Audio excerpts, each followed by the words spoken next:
Bonjour, mes amis. It is wonderful to be here with you this evening to be having this very important conversation around cancer and, more importantly, the aftercare and the survivorship. Within the US right now, there's about 18 million survivors of cancer, and we expect that number to wonderfully increase insofar as come 2030, we expect that number to be about 22 million. And that's really reflective of the power of science and medicine rising to the challenge, understanding what cancer is, and getting people through it to an extent, turning it from a terminal diagnosis into a chronic illness, into something that we survive, we move past. The conversation we want to have today is once you've surmounted that incredible hurdle, that very big, scary C word hurdle, we want to discuss how do you transition into that life after cancer? How do you support your mind and your body so that the life that you've earned by surmounting cancer is one of joy and peace and one that you enjoy living and is worth that incredible battle that you undertook? I'm here this evening with Dr. Tracy Steady Hardcastle to explore that. And welcome, Adele. How are you? Thank you. I'm very well. How are you? Good. I'm doing well. I'm doing well. Before we jump into our conversation, though, audience, I do want to set the stage with a few things. Further on in the conversation, we are going to be calling out specific genes. So if you have your DNA 360, I would encourage one of two things. First of all, have it handy. You want to be ready when we call out certain genes so you can understand how that may influence some health decisions. If you don't have that handy, you can also look, especially for quick lookup, you can go to our app. It's called the DNA Way. Katie and Vanny are going to toss a link into the chat so that if you want the app so you can navigate to your genes a little bit more quickly, that's available to you. I also really quickly want to plug for those that um, are interested more specifically in breast cancer. We have a lot of resources coming out this month that will support your understanding. We have our most recent edition of DNA Digest that focuses on breast cancer and survivorship thereof. Again, that's going to be linked in the chat. And we also, on October 25th, and this includes our wonderful Dr. Steady, we are hosting a She Summit that is dedicated to breast cancer, dedicated to understanding what exactly is it, what does navigation and aftercare look like. So really encourage you in particular, if breast cancer is something tender to your heart and front of mind, leveraging those resources. Yeah. All right.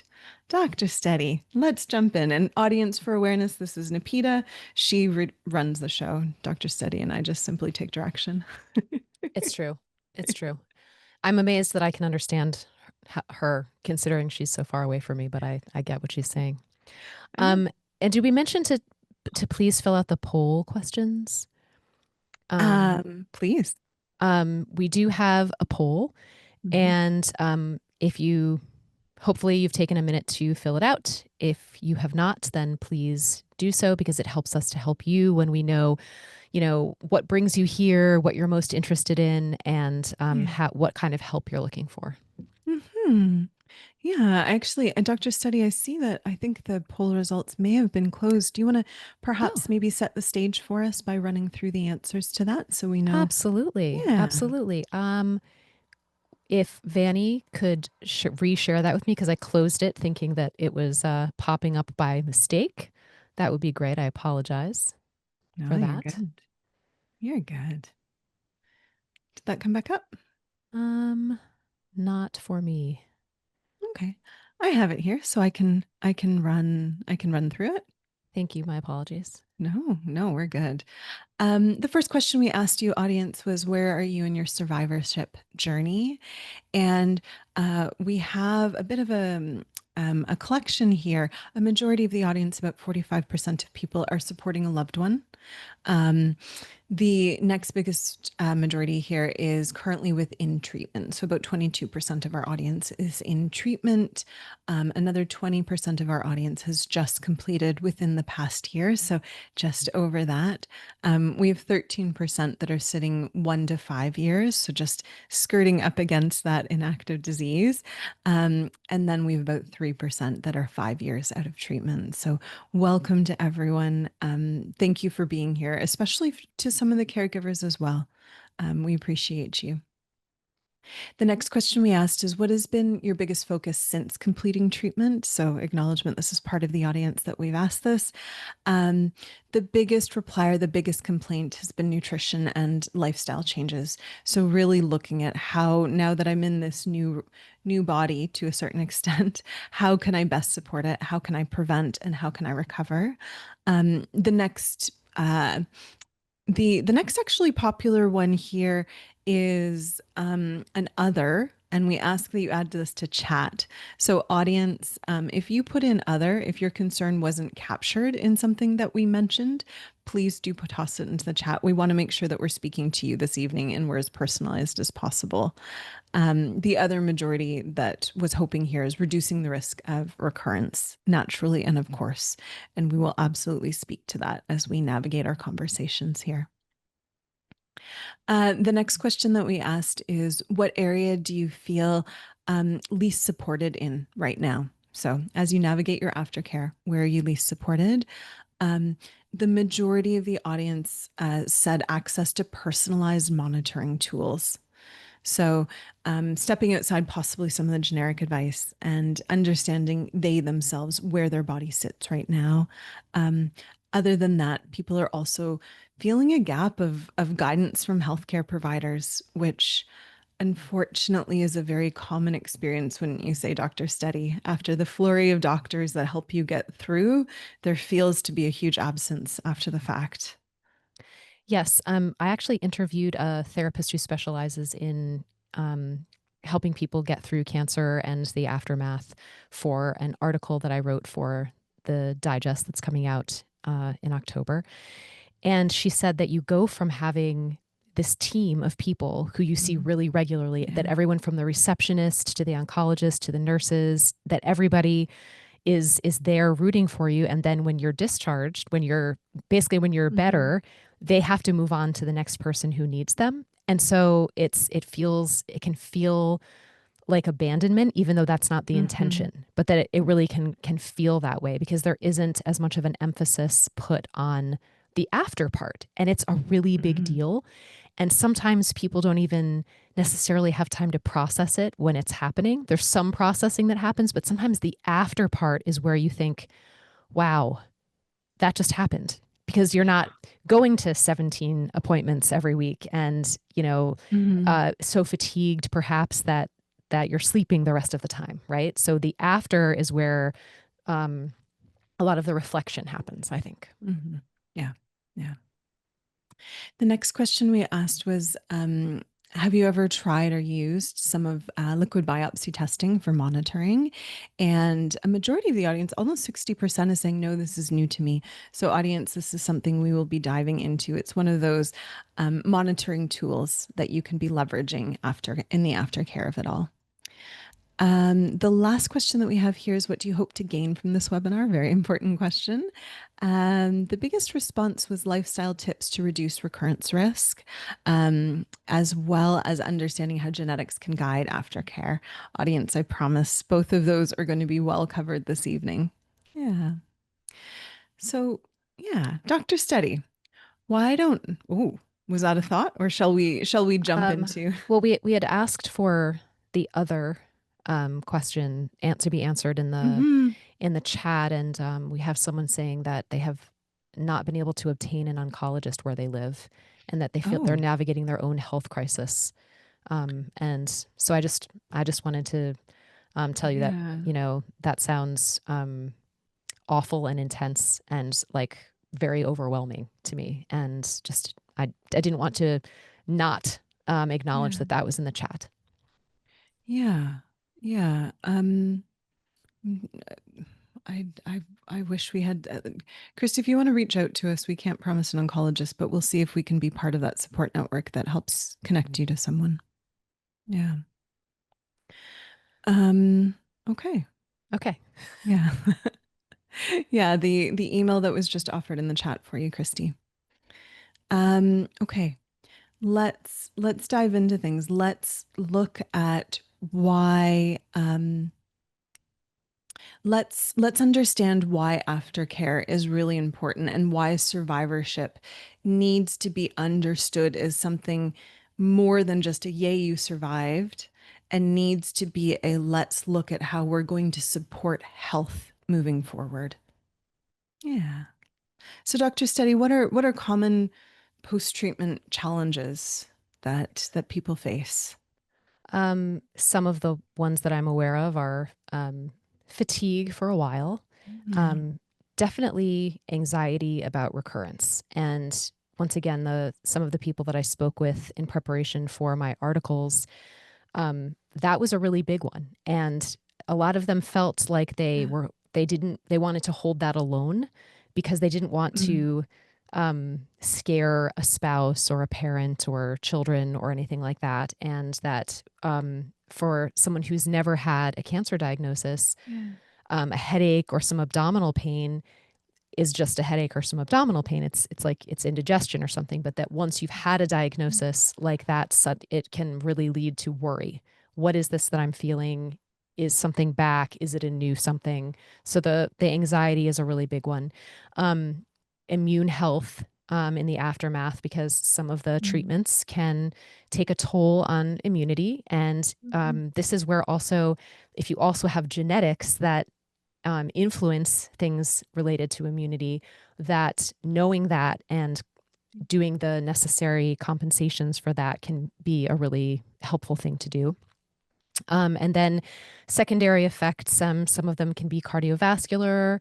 Chemo brain is a big one. mhm, Some people, um, it can be fertility issues depending on what the treatment was. Hair may or may not come back quickly and easily as much as people would like, and neuropathy is also a big one yeah. in the Yeah. aftermath. Yeah, yeah. I think I like that you mentioned, or at least gave a lot of voice to the anxiety that can come around recurrence. I think the mental health picture of people who survive, right? They're told often, you should be so grateful. You survived cancer. You should be happy. And that almost makes them sit with that anxiety, depression, which is very common.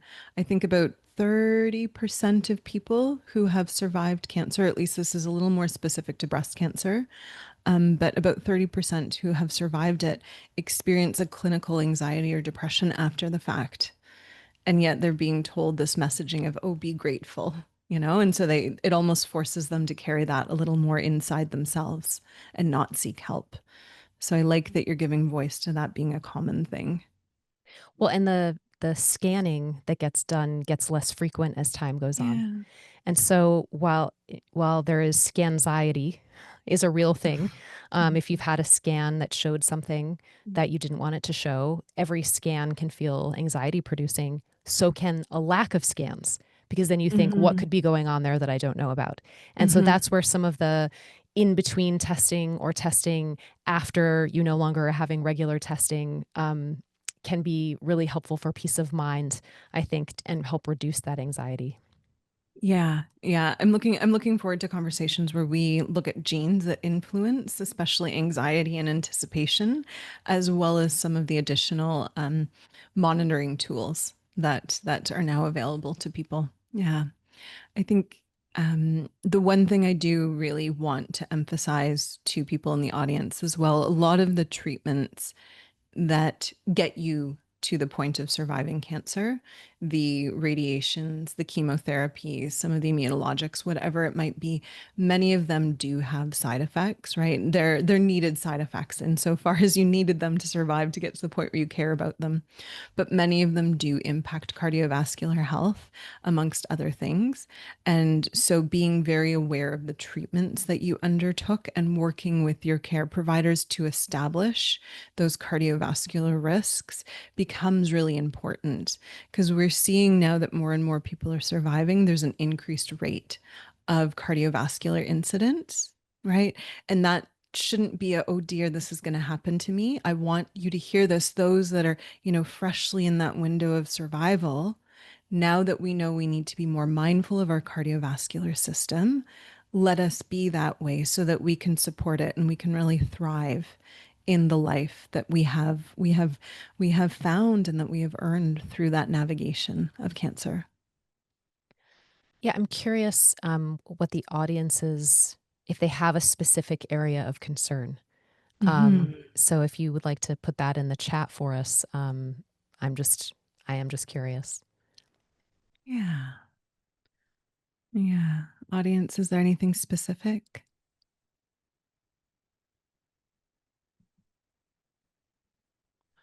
Ooh, all in crickets. That's okay. Maybe people are typing. There we go. Yeah. So we're seeing, hmm,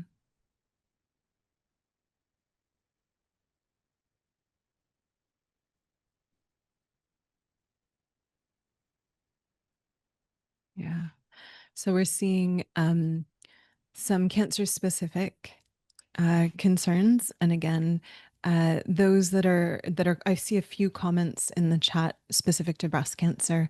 I'd really encourage you to our digest as well as to the She Summit, where we're going to be exploring a lot more of that in detail. Vanny and Katie will put that contact in the chat. Okay. All right. And we've got some questions about immunity Mm-hmm. and the effect of DNA, hormonal Yeah. health. Yeah. So we've Yeah. got, yeah, most of the things that we were thinking, but we just wanted to make sure that there Mm-hmm. was nothing we were going to miss. So, Yeah. Yeah. So why don't we, I see a little bit of audience demand as well for looking at genes and how we can personalize recovery with genes. hmm, So let's dive into that space. Um, okay. yeah, yeah, because I think just like treatments are now becoming more and more genetic based, so can recovery, right? Knowing the body, knowing your blueprint, knowing how your body receives things can really guide where you want to be focusing a lot of your recovery efforts, right? Yeah, Dr. Steady, is there anywhere that you wanted to start with some of your favorite genes when it comes to genes that can really curate the aftercare support? One of the things that I think about in terms of recovery from some of these treatments is detox pathways. Yeah, So both methylation and glutathionization being two of the ones that leap to mind for me immediately. yeah, And so if you're looking, I guess I'll start with I'm going to start with glutathionization first. yeah. If you're looking in your report, you could look. It'll say GST will be the first.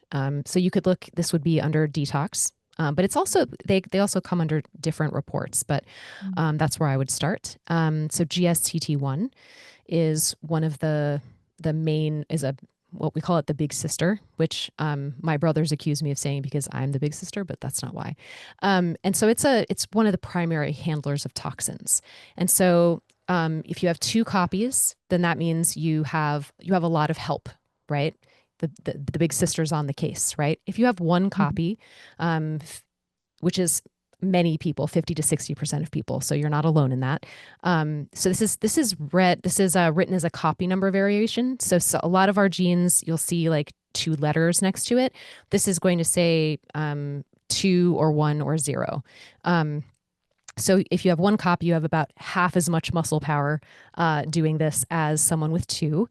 And if you don't produce it at all, you have a decreased ability to handle toxins. And so we would want to support this detox pathway. GSTP1 is the next one, and this one is referenced in terms of letters. So if you have AA, then you have a strength, it's optimal in this pathway. And if you have GG, you have decreased activity of this gene. Um, There are different types of vitamin E that you may want to take here, and other things like that that can be done. GSTM1 is once again a copy number variation. And so it will be 2, 1, or 0 again. And some people have zeros in both of these. And that's where you really want to be thinking about your detox and how it's happening, what's going into your body, what your environment is like, and figuring out how to help your body to detox properly. So that's where I'm starting. Dr. Kosterman, I'll hand it off to you. Yeah, okay.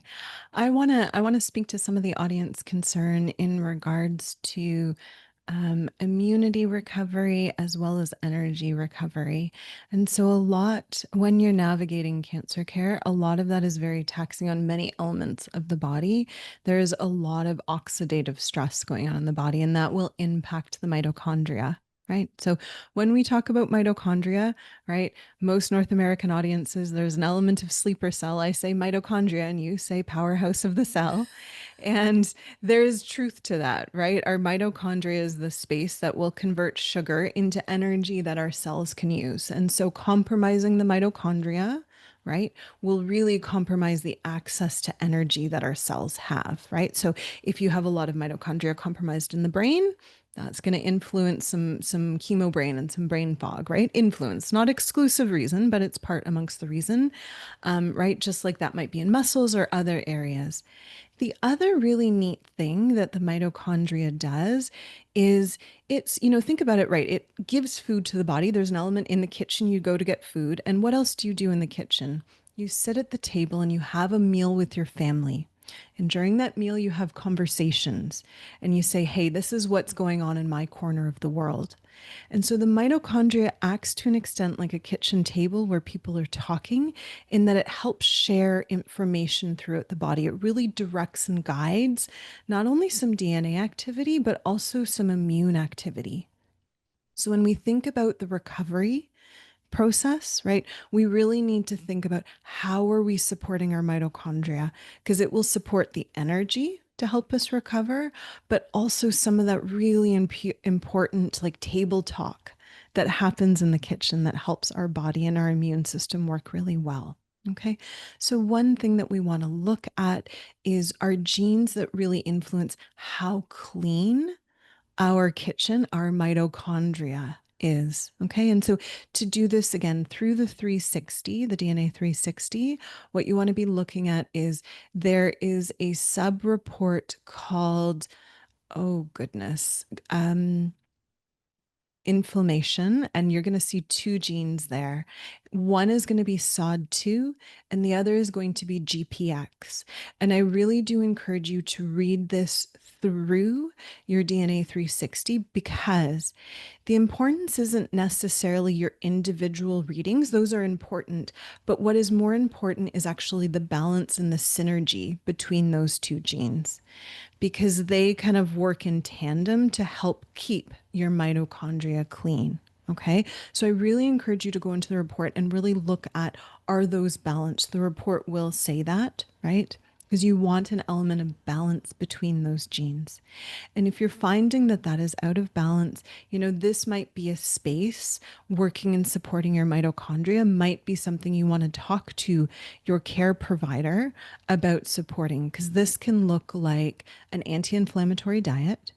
This can look like increasing omega 3s, increasing certain minerals that are really important to mitochondrial function, as well as other agents that really help mitochondrial function, like CoQ10, like MNN, and a few other really support systems there, right?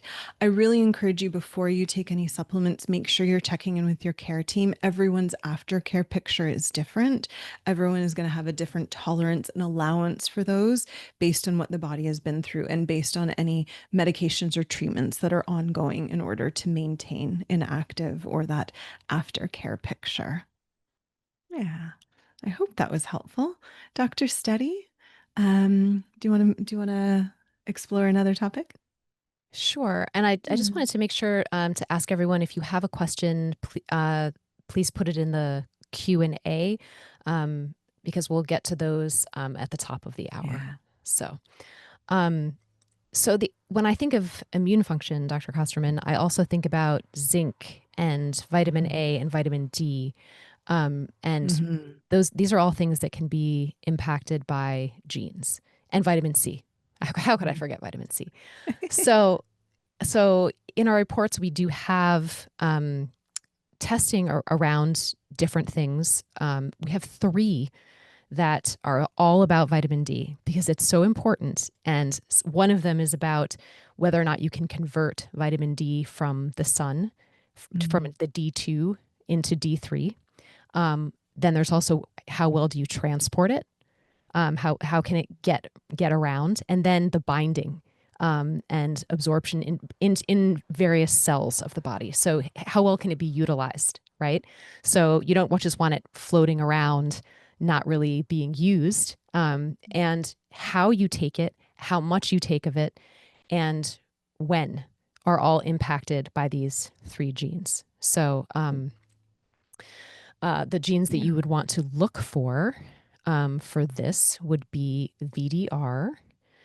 And I'm totally spacing on the other two because I got so excited talking Yeah. about them all Yep. together.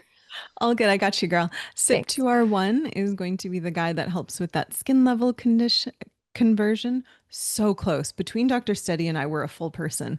So, Totally. With the cat. well, cat makes us a demigod. So we have SIP2R1. We also have GC, or the protein binding, and so that's the guy that's really going to educate. Can you take a large dose of vitamin D? If you do, can your body make use of it, or do you have to take smaller, more frequent dosings in order to get up to that optimal level?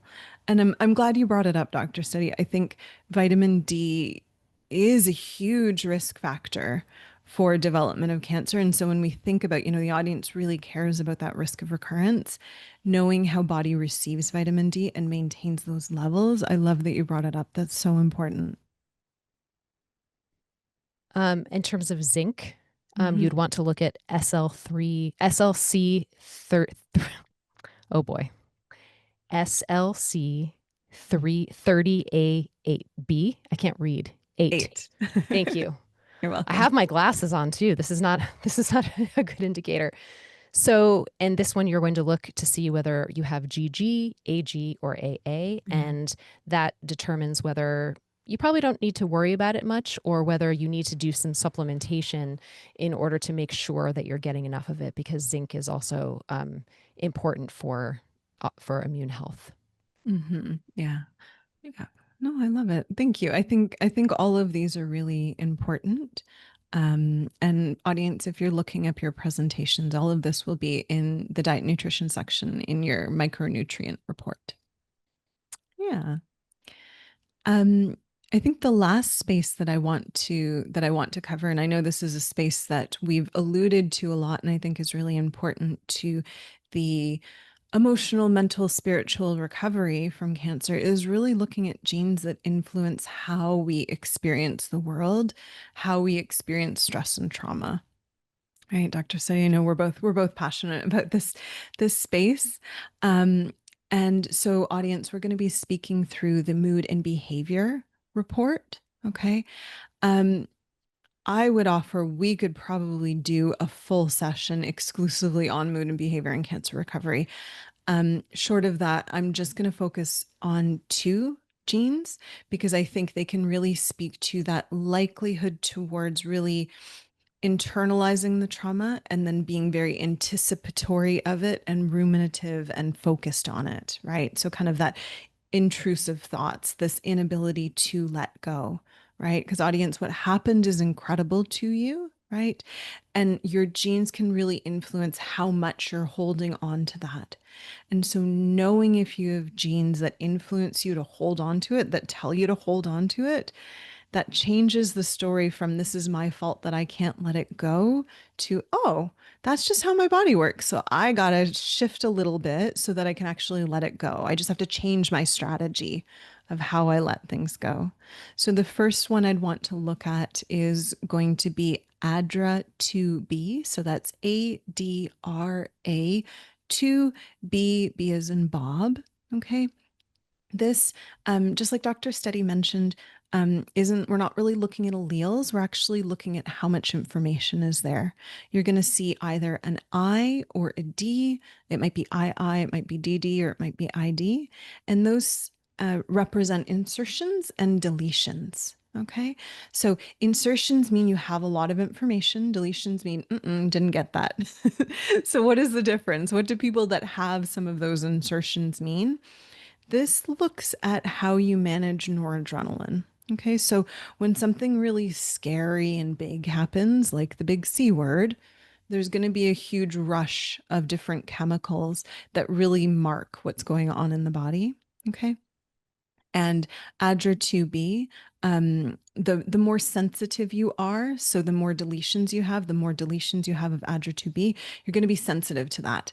And that's going to really imprint memories, especially emotional memories, into brain centers like the amygdala and hippocampus and really encode those memories. So if you have that presentation, your experience of cancer might feel a little bit more tender and central to yourself. Yeah. Dr. Study, do you want to explore BDNF and how that kind of complements ADRA2B here? Absolutely. So BDNF is something that inside of the brain um, helps with plasticity in the brain and connection in the brain.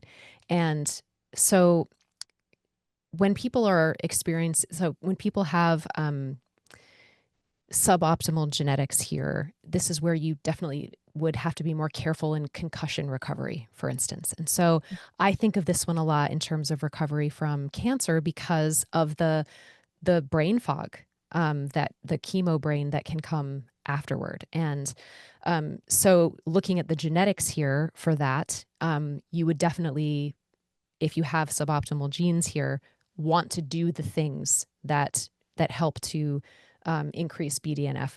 And you might want to anyway, even if you have completely optimal genes, but Yeah. that it would just help with recovery in Mm-hmm. that way. So when you're looking at BDNF, the GG is the most optimal.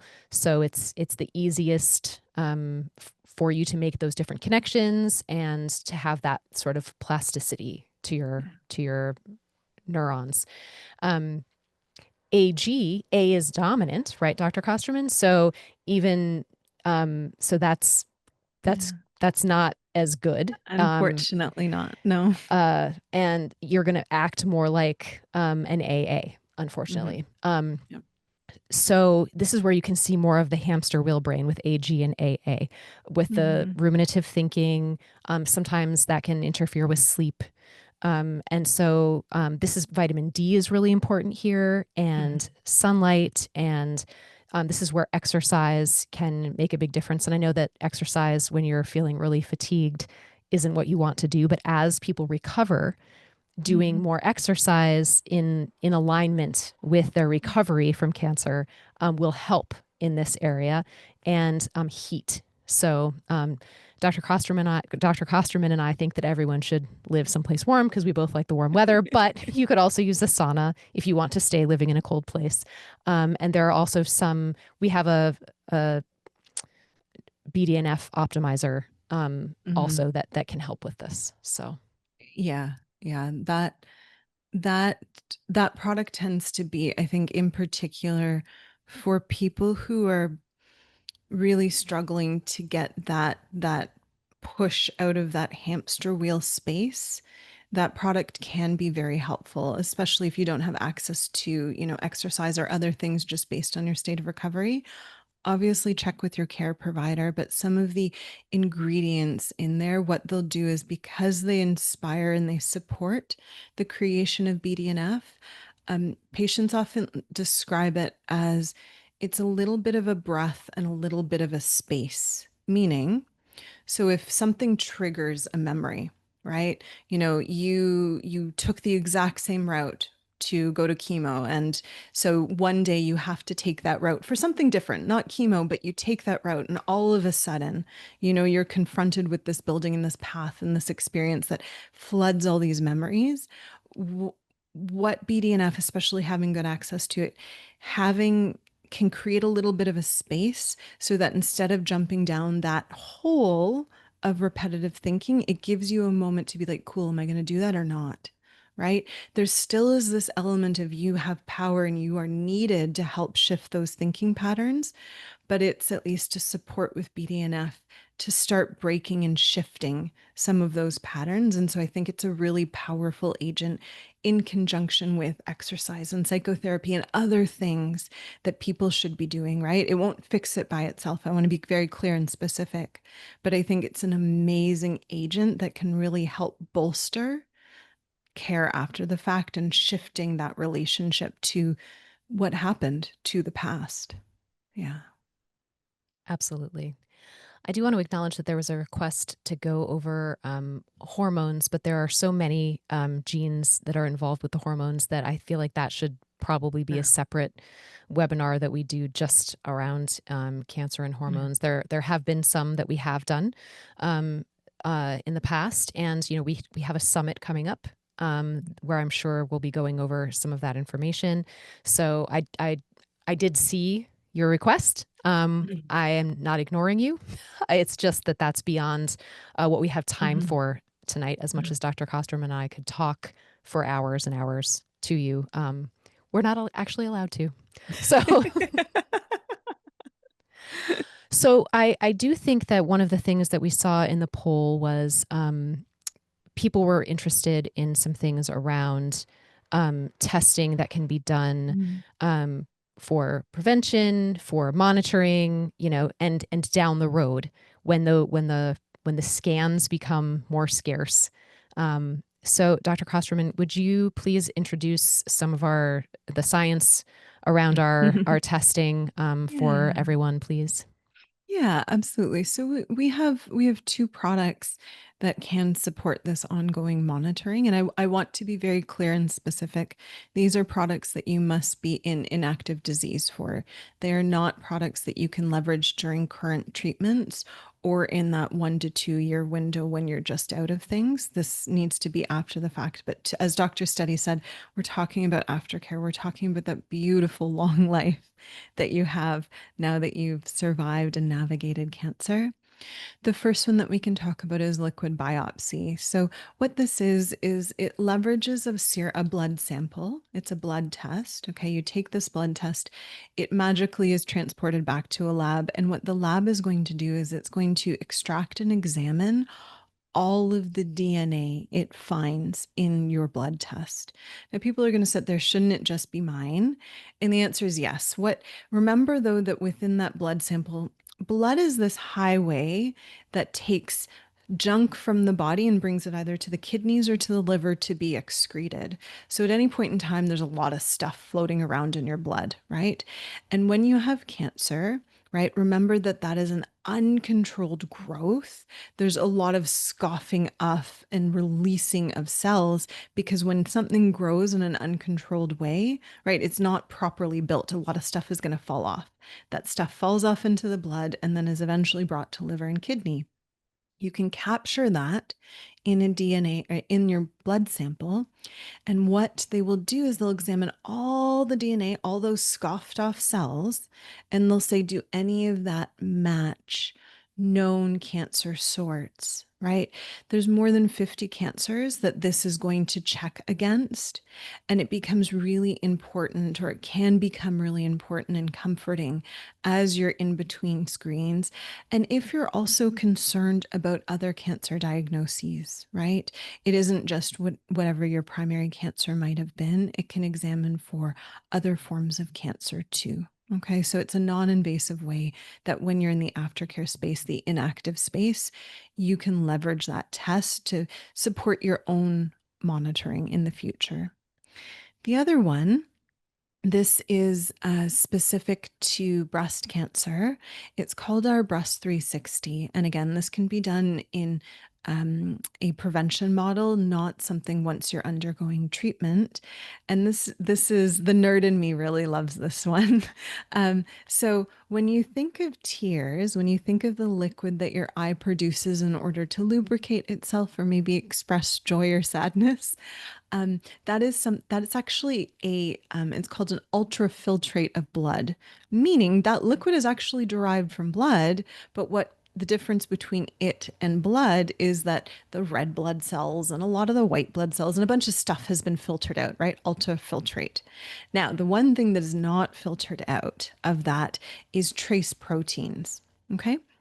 So, this is a test that will actually take some tears and it's back magically in the lab. It's going to be exploring that for different proteins. Specifically, it's looking for two proteins that are very specific to breast inflammation. Okay, so I want to be clear, this is not a test that scans for breast cancer. Instead, what it's scanning for is the environment, the inflammatory environment that makes it easier or sets the stage for breast cancer to develop, right? So in the leading up or in the after, right, we want to ensure, is there inflammation happening within the breast that is setting the stage? Having breast inflammation does not mean you will get cancer, but it is a signal that we really want to be understanding what's going on there, what's inspiring the inflammation. Can we reverse it? Can we stop it so that we're not setting the stage there? So, this can be a really powerful test for people who are in between mammograms, who maybe don't have easy access to that technology based on where they live, based on economic means, whatever it might be. It's a test that can really support, again, that ongoing monitoring to give peace of mind. Because once you're out of cancer treatment, having autonomy of self and healthcare can become really, really important. Yeah. Do you think I caught everything there, Dr. Steady? Yes, I think you did a fabulous job. Thank you Excellent. very much. I'll take that. I'll take that. Thank you, Medell. So, one Yeah. of the other topics, or some of the other topics that people were looking for tonight, were um, practical things around nutrition and stress and things like that. And so I thought maybe we could segue into a little bit of that before we, and of course, how they're related to genetics, before we start with our Q&A. Does that sound good, Dr. Kosterman? Très bon. Oui. So um, when we think about nutrition, um, a lot of people think, oh, well, I need to eat in a healthy way, like during and after cancer treatment. But what does that mean? Does that mean the same exact thing for every person? And I'm going to say no. um, it does not. Some people need a lot more or a lot less of certain kinds of things. Some people can tolerate more or less of certain things. So, in Mm, some of our reports, we do talk about how much starch you can handle in your body with your where you make the enzymes that help break it down and what an impact that has on your blood sugar regulation. And that, in conjunction with some of the mm, other genes that can give you more of a higher risk for type 2 diabetes, for instance, and those things are inflammatory. Right. So if when we get mm, into a state where glucose is dysregulated, that can promote inflammation. And we want to keep inflammation low when we're dealing with cancer or post-cancer. So knowing how your specific body handles those things, how much folate you need in what form, if you need extra omega 3s, extra vitamin D, and when. Like I know I'm harping on vitamin D a little bit, but It's all of the important. I'm glad you are. all of these things are really important in terms of being specific to what your body needs. Mm, And some people do better on a high fat diet than other people. So there's some people will say, oh, sugar is really bad for accelerating cancer development, and they want to avoid all sugar. But then sometimes that means that they go on a really restrictive diet where they're not having any fruits, and it could be ketogenic, but then it might turn out that genetically they don't do well with fats. And so it really is important when you're mm, making decisions about what the healthiest diet is for you to look yeah. at the genetics of it and see what your body is asking for specifically. Do you Yeah. have anything to add to that? No, I think that was beautifully done. Yeah. No, I Okay. don't. Yeah. I can move on, or I guess the next thought that I want to offer to audience is going to be around movement and exercise. Um, when I've seen people in the aftercare space, right? A lot of sometimes the feelings that can come up are my body betrayed me. And a feeling of I'm fighting my body, I am fighting cancer. And there can sometimes become this adversarial relationship with body. And I think in the aftercare, um, healing that relationship with body and learning trust again in body and learning that body isn't a scary space is important. And one way that we can be doing that is through movement and through exercise, right? And based on the cancer that you went through, this is going to look very different because different people will have experienced different surgeries, different chemotherapies, different radiations that may limit, prohibit, right? If certain lymph nodes are concerning, right? Do check with your provider. But I think movement becomes a really beautiful opportunity to kind of start reestablishing that relationship with body. And so I think just as Dr. Steady offered this idea, genes should inform, but there's also this element of what feels good. With movement, that becomes exception very much more important, right? We have a lot of genes in particular. If you look at our hormone and fitness section, right? We can really speak to, does your body prefer weight training over cardiovascular? How much recovery time do you need in between? And I think these are really important. I do encourage you to go to your hormone and fitness report to understand that. But additional to that, I'd really encourage just simply starting the movement is really, really helpful. There's a lot of trauma that is stored in the body. And as we start to move and as we start to feel our way back into body, right, that can support some of the healing outside of, talk therapy and outside of things that you would expect healing to conventionally take place in. Yeah, Dr. Steady, I know this is a passion of yours as well. Do you have any thoughts as to movement as medicine as we recover? I think that really listening to the body and not thinking um, that you have to get back to where you were before, Mm, especially not right away. mm, I think that sometimes when we go through something, we feel like if I can just get back to where I was before with this thing, mhm, that I'll feel like myself again. Right. And I mm, think that there's a lot about going through cancer treatment that can make people feel not like themselves. They might look different. They might feel different. They may not be doing the things that they had done before for a little while. But yeah, it's not a race. mm, So just being mindful of the fact that there is actually a recovery period, and that in some ways, any experience that we have that is major in our lives is going to mean that we're not exactly the same person, but that doesn't mean you can't be just as good, if not better, right? It's so be patient with yourselves is something that I would encourage, because I know that we do have some people who are very recently post treatment. So I just wanted to offer that. mhm. Yeah. Thank you for that mindfulness. I love that. Yeah. Did you want to dive into stress and sleep? Do you want to segue into that? Sure. So sleep is so important and so healing. It's huge for the brain. If you don't get enough sleep, that the chemo brain, it has a harder time clearing. Um, Genes definitely influence this. There is a sleep report for you to look at. You want to definitely look at your clock gene, but your 5-HTT-LPR gene is also going to impact this. You want to keep inflammation down and sleep up during during this time period, and so that also involves stress. So some of the same things that we were talking about in terms of how one might emotionally respond to the challenge of Mhm, going through cancer treatment i- is at work here. So those same genes that Dr. Kosterman was talking about in that section, you want to pay attention to those in terms of stress, yeah. and then look at the sleep report as well for guidance as to how important is sleep hygiene. for you? How are you going to respond Mhm. to um, appointments at different times of day, right? If you have to get Mhm. up early, but you're not naturally an early riser, is that going to make you more tired? Do you have to go when they ask you to? Yes. But just then once again being gentle with yourself, maybe then you need a nap. Maybe you need to go to bed a little earlier. Yeah. Things like that would be important to know and helpful to know, I think. Mhm. Yeah. Oh, I love that. Yeah.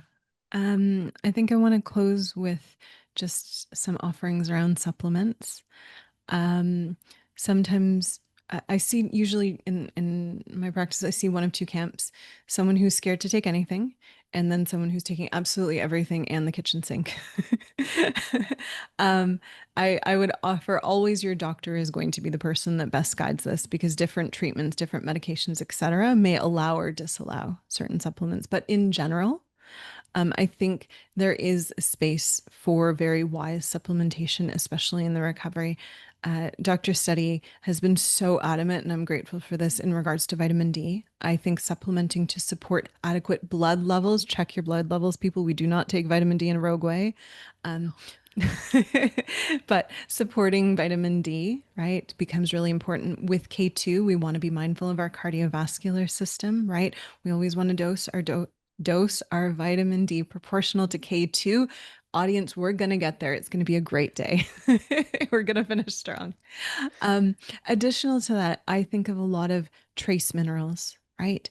Trace minerals found so many different functions, especially in the mitochondria of the body. And those can be so very much wiped out. And based on, especially if it's more a GI cancer or something that would have impacted GI cells, access to nutrition may not be easy at first. So supporting with trace minerals can be important, right? And I think atop that, there are a lot of herbs that can really support with calming of mind, and kind of easing nervous system back into the day to day. But I'd really encourage that be done with a care provider. We do offer a lot of these herbs, amongst other things, through our Black Label program.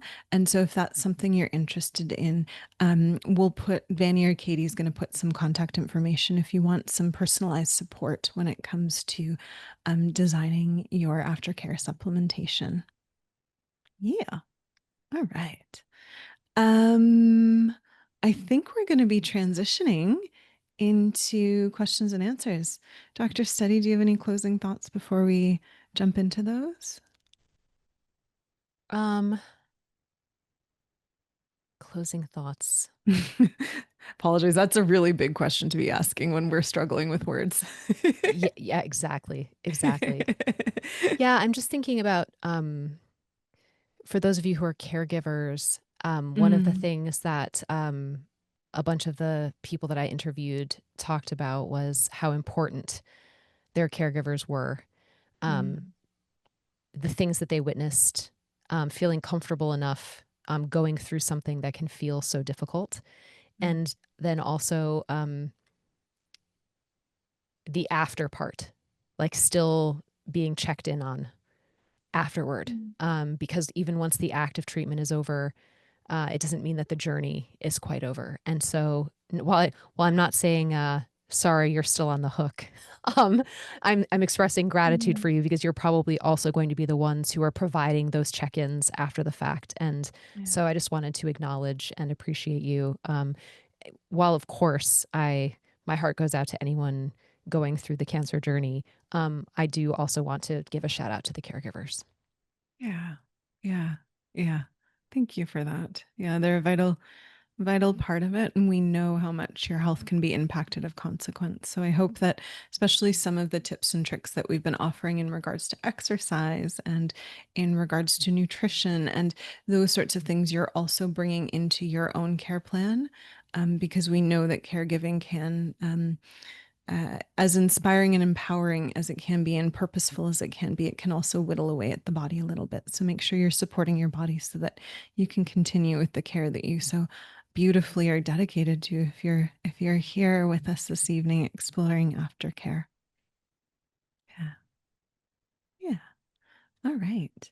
I think that's where we start looking at some questions and answers. audience has questions, we may or may not have answers. We will do our Our best. yeah. Our first one is going to be from George. So George has read that taking turmeric daily is helpful in a preventative way, so preventative of cancer. But I don't know how much to take to get a preventative effect for cancer. Yeah. So, Dr. Steady, did you want to speak on that, or shall I? Um, I think maybe we both can. Yeah. So what I would say to that is that um, no one thing is a treatment for everyone. So even so, what is it that the turmeric is doing that's actually preventing the cancer? Is it that it's decreasing inflammation so that the body is better able to handle everything and therefore detect cancer on its own? Because our bodies are actually designed to be good at that, and Mm. and when something gets out of balance, which is easy to do in the environment that we're in, right? So this is not a way of blaming anyone that your body didn't catch it, right? It's that it's there are many factors involved, and so when I think of turmeric, I think of inflammation, and maybe a little bit of blood thinning. Depending on the person, that might be good for them. Some people have more of a tendency in the opposite direction. So the mechanism by which the turmeric is acting in that preventative role would dictate who should take it and how much. So I'm sorry that that's not a clear recommendation for you, George, but those are my thoughts. Dr. Kosterman, please Hmm. feel free to add Yeah. anything. Yeah, I have two thoughts. I think, George, sometimes the amount you take can be influenced by genes. There's a few genes involved. It's not exactly something I can easily go into here, but if you want to book some time with us, we can support that. We really want to be looking at different detox pathways and how this will shift your profile between phase one and phase two. That will influence. But in a more general way, additional some of the power of turmeric, because very curcumin's the main actor, the main phytochemical actor that we talk about often. Um, very little of that is actually absorbed into the body when you take a supplement. Very little. 5 to 10% if you're lucky. I think I've seen Dr. Steady nod, so I think those numbers are right. But it's a very little amount. The balance is going to actually stay in the GI, and the balance really influences the biome. So, one thing I would think in conjunction with turmeric, right, would also be what am I doing to support my biome? Because that will really influence outcomes of inflammation and that will really influence outcomes of immune regulation, both of which you need in order to kind of, as Dr. Steady said, support the body in being amazing at getting rid of cancer. Because every day cancer crops up in the body, and every day the body says, not today, right? And so we want to support those mechanisms that allow us to give a little bit of a finger wag to cancer. Yeah. Yeah. All right. Hold on. Sheila has our next question. Um, Sheila had thyroid cancer at 23 and they're now 46. Congratulations. Um, but now they are positive, ANA positive, negative for lupus, Sjorgen's. I don't know if I say that right. RA. Sjogren's, yeah, Thanks. I try. It never works out, but I'm glad I it get worked it. out for you. um, I don't know what caused the cancer. What genes should I be looking at to explore? Sometimes, unfortunately, Sheila, there's not really a clear cut answer. Sometimes you have genetic propensities for such cancers, right? And there's a right place, right time, or at least wrong place, wrong time, insofar as those genetic propensities buttress up against really disfavorable lifestyle habits, right? I don't mean to say you're the cause of it, right? But often cancer is a collection of many different things happening to create. And so sometimes it can be a little bit tricky to find exactly the root cause. What I would offer though is now that you're sitting in a space of I do not have cancer and I am navigating some other health challenges, looking at how do you optimize the current health challenges. because you want to optimize your current environment to reduce inflammation and to optimize your immune system as best you can so that you have those natural tendencies in order to prevent, right? And so that would sit with things like the DNA 360, right? Understanding the blueprint within the body and how do you best support it to those ends, and possibly as well working with the provider to get more advanced care, especially to hone in on from an autoimmune perspective what's going on and how do we best manage that, right? I don't want to dismiss the question of how did it come to be, but I also want to make sure that some of your efforts and your thought processes are best geared towards how do we keep you really well, because you may never find, unfortunately, that answer of why then, right? We want to instead ask the question of how do we prevent now, right? Dr. Steady, any other thoughts to add there? Just that in terms of the autoimmune stuff, genetics can be really helpful, as well as some advanced Mm, testing to see if there's unresolved illnesses and mm. things like that. So Yeah, definitely, I think working with a provider to kind yeah. of play detective a little bit Mhm, with you, and really dive in a way that we can't on a webinar, but that someone else can, or we can, not in this context, um, yeah. uh, to really, like I said, take a deep dive into your particular health. Mhm. Perfect. I just want to edit an answer because we have the best audiences out there. There's an oncologist in the audience, Hala, Merci Medel, who made a comment that for those that are considering turmeric, again, ensure you're speaking with your provider because they were very wise to call out that it can interfere with some anti-estrogen treatment. So that's a very specific instance. You know, a lot of breast cancer, prostate cancer, a few cancers, they're going to be taking some treatments that shift hormones, and turmeric can interfere with it.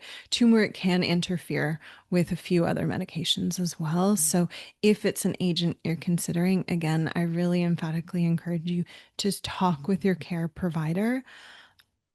Clients sometimes try to hide the fact that they're taking supplements from their oncologists. Um, and I would really, really, really encourage you not to do that. It's gambling in a way you don't want to. I appreciate there's a lot of factors to consider there, but here that we do have an oncologist on this call who is really well literate within this space. So there's support, there's awareness, and it's helpful that they know what you're considering so that they can say this is or is not helpful to your current treatment plan. Yeah. All right. Okay. So Margaret has our next question. Margaret is saying, I am unclear about how the results from the DNA co-test for breast cancer can integrate into standard medical system if they highlight a concern. Absolutely. So Margaret is speaking to our DNA Breast 360, and this is again that tier test that says there is presence of inflammation within the breast. Okay. So Margaret, again, this is not a um, cancer diagnosing thing. It simply says there is presence of inflammation. And so if you do come back with a clinically positive result, the guidance there is to follow up within conventional screening care, right? So it means that there's inflammation, there's greater risk of that.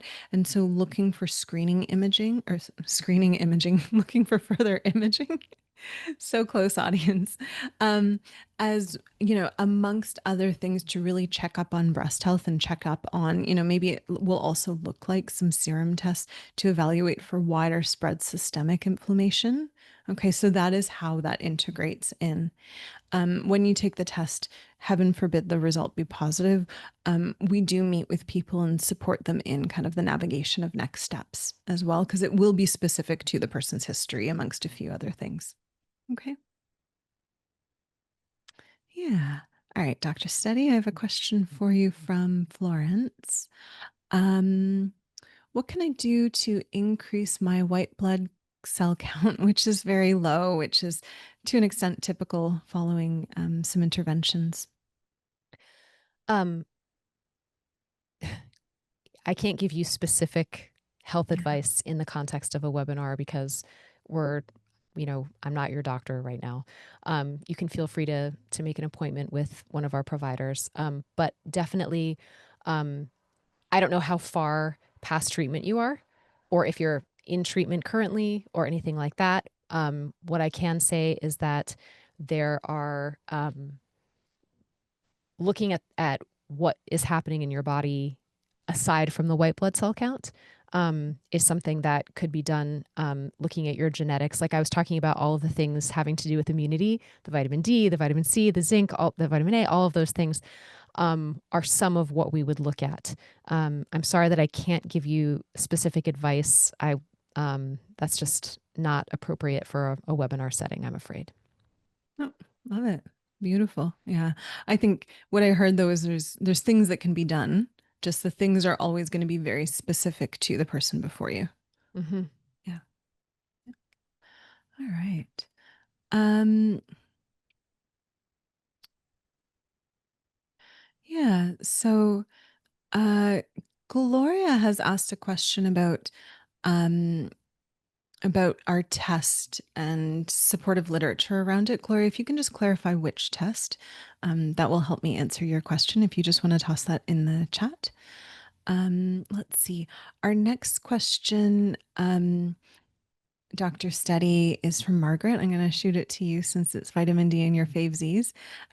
What is the range you would recommend vitamin D results to be to prevent cancer recurrence? Do you have a favored range? I like to see things closer to 50 than to 30. Personally, what do you like, Dr. Kosterman? You said 50 to which? Rather than 30. So 30. Mm, So yeah, so the yeah, standard yeah, yeah, the yeah, standard low is something under yeah, 30. yeah. But I like to see things hovering closer to 50. hmm I'm open to even a little bit higher than that. I'm comfortable sometimes when clients are sitting 50, even 70. I get a little bit concerned when it goes beyond that because audience, you can have too much vitamin D. So for the American calls, Dr. Steady and I are saying usually we like to see people around 50. I'm open to people creeping a little bit higher. For the Canadians or Europeans or non-Americans on the call, that range for us is about 100 to 120. Okay. Yeah. Yeah. Different metrics outside. Ah, yeah, we like to measure things in interesting ways over here sometimes on this side of the So border, don't we? sometimes it's, as a Canadian who's learning American labs, it's a mixed bag. Sometimes we use the same metrics and sometimes we don't. So it's delightful. It's delightful. And Um, just to throw out there, one of the reasons for that, for the range is so unlike a B vitamin that's water soluble and you will just urinate it out if you have extra. Not that you can't take too much of that too, because I've seen that. Um, but vitamin D is fat soluble, so it can stay mhm. in the body longer and can get too high. So Yeah. just to explain the why behind our cautions and Yeah. encouragement to test. No, thank you, Madelle. Um, Ella within this chat, so Ella is saying that they've downloaded the DNA Way app, and they've tried to actually upload their own data from a different provider. So within the app, we do enable you to upload other genetic results so that you can still gain some of the insight because it's important to us that people gain insight from their data. Um, Ella, the file you mentioned, I do not believe is compatible with. Right now, our app is optimized to be accepting 23andMe results. We have not yet extended it to the company that you mentioned, so that is likely the issue. If you want more support on this, feel free to send an email to CEO at thednacompany.com. I just can't promise that we have a solution for this right now, but feel free to reach out to us. And again, audience, I want to echo what Ella is trying to do. If you have results from other companies, namely 23andMe, please do upload. You can get our app, you can upload those, and you can gain some insights. Not all. There's many different qualities of genes that we look at, and 23andMe just kind of looks at one color. We look at several different colors, so not everything is going to be available to you, but what is available to you, we will offer our insight and support. Yeah. Okay. The next question that we have here is from uh, Sandia. I hope I'm saying that correctly. Um, so they're asking, how do you compare liquid biopsy with Gallery? So it's actually the Gallery test. Yeah, yeah. Um, so Sheila has another question for us. Um, I oh have an my. answer. Do you? Because this question breaks, you can offer the question and the answer because this question breaks my heart. Okay, yeah, Audience knows she this. might cry because um so Sheila's asking, is there a biohack if we want to eat something that has gluten in it, like a darn croissant? Which I know is one of Dr. Kosterman's favorites, and she would be very sad if it were taken away from her. She says, I'm prone to gluten sensitivity and celiac risk. So if it's an occasional thing, like you've got the croissant in front of you, you just can't help it. It's a perfect one. You can take some enzymes. Just don't do it all the time. So Enzymatica makes a gluten, what's it called? Gluten ease Hmm. that some people can take and then they do okay. You may still not feel wonderful, but it can help you. It can help your body. And then that's where also then watching your inflammation for the next week. Don't do anything else that's going to promote inflammation or that your digestion might be sensitive to. So, but there, Hmm. that is a hack or a trick that some people can use sometimes. Some people even more than others, and especially in places, people go to Europe a lot of times and they can take the enzymes and they can eat the gluten and be fine. And for some reason, if they're in the States, they come back and try to do the same thing and it just doesn't work out. So I guess Yeah. pretty much if you're going to have the croissant, maybe go to France. Yeah. It's unfortunately changing a little bit Oh, because of, really? yeah, Europe had for a really long time very strict regulations that they have relaxed.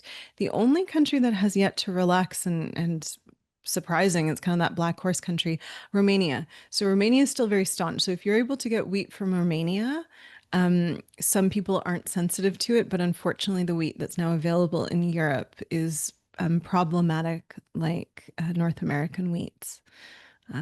Unfortunately. Yeah, this is why we can't have nice things. All right. Um, okay, so I guess Gloria and sorry, to people in the chat, we are getting through all the questions. We just take them in sequence of the way that we come in, so we're not ignoring you. We're just running through the sequence that we got them in when we tend to get a lot of questions. Um, So Gloria is asking the question of they're just learning about what we do. They'd like to know more about us. How long have we been doing this? Um, and a few other things. So we've been around and working at this for about 10 years. So we're not new kids on the block per se. This is a passion of ours. And so our goal has always been there's an incredible wealth of data when it comes to genetics, and people tend to get lost in it. And our goal is to make it accessible to people and clinically actionable, right? If I have a gene and Dr. Study has the opposite gene, the way that gene makes it into our test is, does that change what we do clinically speaking with the person? If we have a different gene presentation and the advice is the exact same, okay, then that's not really a gene that's clinically helpful. So we tend to support a lot of the curation of this information, making sure that A, you understand what your presentation means, and then B, you can do something about it. We're really friendly here, Gloria. If you want to reach out to us, CEO at thednacompany.com, we'll happily kind of continue some of those conversations. And don't hesitate to be a stranger on our webinars, on our podcast. We have a lot of output to ensure that people can understand the science that we're offering. Yeah. Yeah. Dr. City, anything that you want to add to that? Did I miss anything there? Nope. Okay. Yeah. All right. So our next question is coming from Tiffany. Um, they're asking, what tests do you recommend to evaluate trace minerals? Dr. Seti, do you have a favorite? Um, I have seen uh I can't think of the name of it. Oh my goodness. Yeah, my words are really not That's okay. You're not gonna great get there. tonight. It's okay. What's the Feel free to think of your favorite while I'm trying to think Yeah. of the name of the one that I have used. hmm Um, there's a few from Mosaic that I like. I can't think of the exact name, but if you go to Mosaic's lab, um, I like their trace mineral. I also tend to do a little bit of indirect testing. So, for example, things like oat testing will give you a really good insight into our organelles like the mitochondria, et cetera, able to leverage and use some of the trace minerals. So I tend, depending on the presenting concern, I'll kind of flip between those two. Yeah. And depending on what it's for, sometimes hair testing Yeah. as well. Yeah. That's more in the context of looking for an underlying pathology that's affecting it. hmm So I guess it depends on the context in which I'm trying to figure it out. But I still can't think of the other one that I was trying to think of. That's okay. At 3 a.m., I bet you're going to wake up and be like, Yeah, exactly, so, exactly. so Gloria, or at 3 a.m., you might get an answer. All right. Christy is asking the question of what is the best mineral supplement? And Dr. Study, do you have preference here? I think of two. I can think of two. Um, I have just started using Beam myself. Mm, mm, Um, uh, what I like about it is that it's liquid. And yeah. so it starts, you don't have Yeah. to digest a capsule first. Mm, Um, but I've used several over the years, but yeah. that's the one on my shelf right now. Yeah. Yeah. Yeah. Beam, there's also one that I really like Beam for kind of day-to-day use. I think once you shift more into a clinical picture, um, there's another one that I really like because it's complemented with a few amino acids that really facilitate absorption, but my mind is blanking. Um, if I remember at 3 a.m., I'll shoot an answer out to the audience as well. All right. But I do love Beam. I think Beam's a phenomenal kind of day-to-day support there. Yeah. Christy has another question for us. I wanted to know what to do to fix MTHFR. Only recently learned that the answer is it depends. What are some things that would benefit no matter what? Yeah. So Christy, for audience for awareness, MTHFR is one of several genes that play into methylation, and methylation is exceptionally important in the body. Think about it kind of like a communication system that the body uses to turn some things off, turn some things on. And so ensuring that that's working properly is really important. One of the most popular genes there is MTHFR, but what differentiates the way the DNA company compared to most other people interpret it is we don't look at just that one gene. We actually look at a whole suite of genes that influence it. The example being when you're watching a basketball game, if you watch only one player, you know what that one player is doing, but you actually don't know what's going on in the whole game. We're watching the whole game. We're watching all the players. And so with MTHFR, it's really important to actually look at a couple, an enzyme that works intimately with it called SHMT1. You're going to find this in your detox, in your methylation reports. And our reports actually really tease out well for you the form of B9, which is folate, and the form of B12, which is cobalamin. Both of those are really well teased out, and it will say like to support your methylation pathways, these are the forms. It is a methylcobalamin that you want, but it's actually a folinic acid, not a full methylfolate. So I'd encourage you to go to your reports, and if you have further questions outside of that, don't hesitate to reach out and book some time with us so we can walk through your genes specifically. Yeah. All right, Dr. Steady, we have another question here. Sandia, I really hope I'm saying this correctly. Do you have any thoughts on addressing metabolic pathways by way of prevention? Yeah. Um, I immediately think of estrogen metabolism when I read this Mm, question. mm, So I don't know if yeah. they meant metabolism, like metabolic? yeah, Yeah. nutritional metabolism, Yep. which also yes, Mhm. but that's one of something that I think of, which is thinking about how the body breaks down various substances, Mhm. whether it's chemicals or it's uh, hormones or anything else. How is it doing that? Um, what does it add to it to make it so that it can get out of the body? And Mhm. making sure that those pathways are supported in the best way. And in terms of if it's nutritional metabolism, yes, thinking about that also is Mhm. something that I think is important for prevention. So Yeah. Yeah. Yeah. I'm going to circle back to a question from Gloria. So Gloria has further refined the question to say any tests that can help guide cancer treatment. So Gloria, my thoughts for you would be liquid biopsy and breast 360 are kind of moot points, right? Unfortunately, you're navigating treatment. I would look towards the DNA 360, right? And in terms of how do we support providers, right? If this is a test you've taken, you can either reach out to us to help with the interpretation, and we can offer that counsel and that support and that interpretation to your provider. Or if you want, you can connect them to us and we can support some of their learning and understanding there. We have a lot of different tools and resources. It depends on kind of what you are open to in that journey and what your provider is open to as well. But I think the 360 is probably the best thought there because that can really, again, curate the nutrition, the detox, and the mental experience of it all. Yeah. Um, Sandia is asking if there's any consequence to taking supplements. Sandia, you might need to be a little bit more specific. In general, the answer is yes, there always can be consequences. Anything you put into your body can be consequential. Ideally, this is again something you develop with an informed care provider who knows exactly what medications you're on and what the goals are, because we want to make sure there's never competing, because there are instances. So, for example, like with curcumin and anti-estrogen therapies, there can be competition there, and we just want to make sure that any supplements you're taking are not competing and they're helpful. Yeah. All right.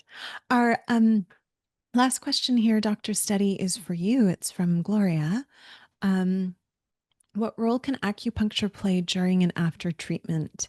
Um, yeah, is there any comments as to when I'm seeking out a provider, what to be looking for? Especially, it sounds like Gloria is going through active treatment. Um, there are a lot of studies that have been done about the supportive role that it can play. Sometimes if your platelets are too low, um, providers will say, "Don't get acupuncture right now. That's not the appropriate time to do it."